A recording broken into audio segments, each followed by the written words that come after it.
Looks like someone didn't set their security settings before leaving for vacation. Greetings, players. It is I, Dr. Chaos, and welcome to D&D Optimized. If you're looking for a place that uses custom lineage all the time and Hexblade Warlock levels, well, you've come to the wrong place this week. For I am going to be bringing you the greatest level 1 build of all time. A build so deadly that it can do nearly 4,000 damage in a single round.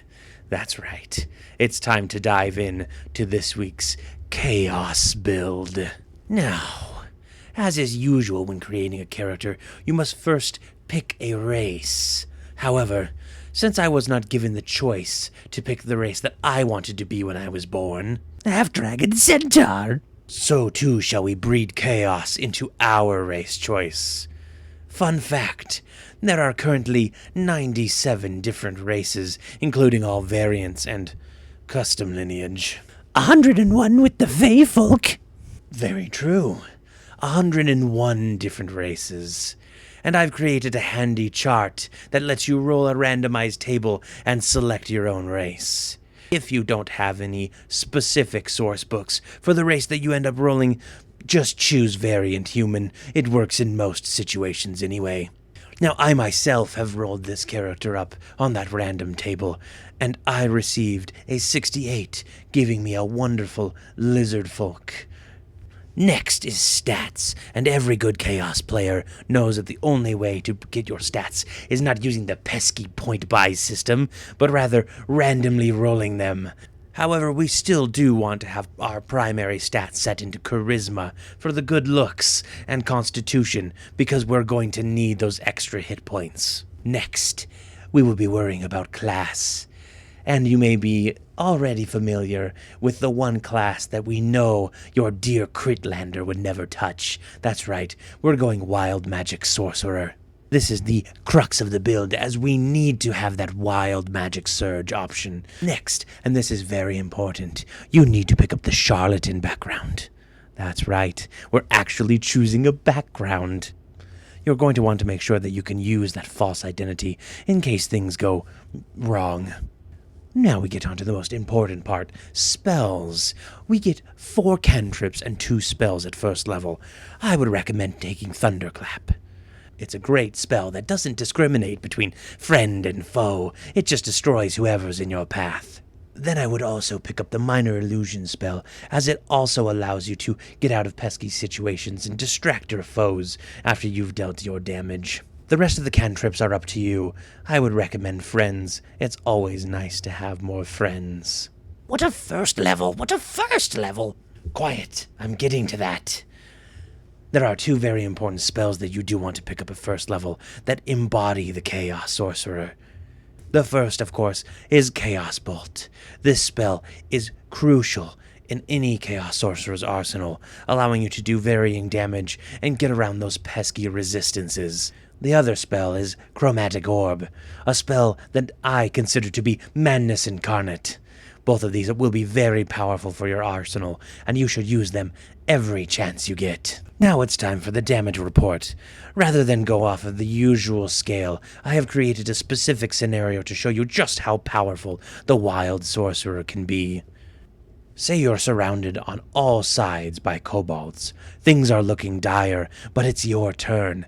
It's time to bring the pain. By casting Chaos Bolt, you do only a minimum of 3 damage to a kobold. However, when you roll on the Wild Magic table, something you should urge your GM to do at every available opportunity, you will have a 2% chance to roll a Fireball spell. That's right, casting a 3rd level spell at first level, centered on yourself, taking care of everyone within a 20-foot radius. That means everyone, friend or foe, within that area will take 8d6 fire damage. For the purposes of this damage, we're including friendly fire. If there is a creature in every space, and they all fail their saving throws, your maximum damage would mean that you do a total of 3,888 fire damage. Yes, if you need to check the math at home, I suppose you could, but I guarantee you that no matter what, no kobold, and no party member will survive.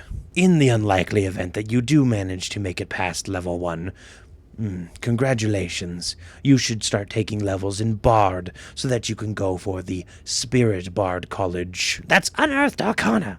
I am not afraid to use Unearthed Arcana for my purposes. This allows us to roll random effects with our inspiration dice, which increases our RPR. That's randomness per round. Once reaching your 4th level in Bard, and randomly rolling to take your ability score increases, or the chef feat, then I suggest you go back to Wild Magic Sorcerer until you hit level 19. What do you do with that final level, you may be asking? Well, it wouldn't be a proper D&D optimized if we didn't at least have 1 level in Hexblade Warlock. I'm sure that will increase our damage somewhere. I hope you enjoyed this little foray into chaos, and I hope I'll be able to see you again real soon. Hey guys, Corey here. Thanks for letting me be a little crazy, and sorry for the trolling.